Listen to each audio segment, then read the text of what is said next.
যাদের গ্যাস্ট্রিক, গলা জ্বলে, বুক জ্বলে, পেটে ব্যথা, ফুলে থাকে, রীতিমতো টয়লেট ক্লিয়ার হয় না, অতিরিক্ত গ্যাস হয়ে গেছে, যার কারণে আপনি বহু সমস্যায় ভুগতেছেন, বিভিন্ন জায়গা থেকে বিভিন্ন ডাক্তার দেখাইছেন, এরপর আপনার গ্যাসের প্রবলেম কোনোভাবে দূর করতে পারতেছেন না। আমি আজকে বলে দিব আপনার এই সমস্যাটা কীভাবে ন্যাচারালি দূর করবেন। দেখেন, এটাকে বলা হয় পাবদা গাছ, কোনো জায়গায় পেঁপে গাছ, যেখানে যে নামে ডাকা হয়। তো এই গাছের পাতা দিয়ে আপনার সমস্যাটা সম্পূর্ণ ক্লিয়ার করতে পারবেন।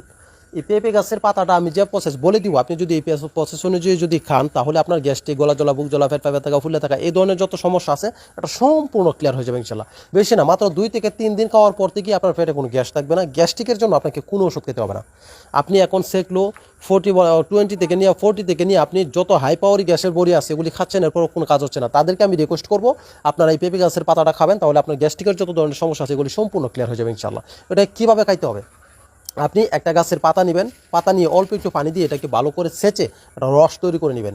এটার রস নিতে হবে আপনার আধা কাপ পরিমাণ, 1 কাপের অর্ধেক, আধা কাপ পরিমাণ রস নেবেন, আরও আধা কাপ পরিমাণ পানি নেবেন, নিয়ে এটাকে অ্যাডজাস্ট করে প্রতিদিন সকালে খালি পেটে খাবেন একবার।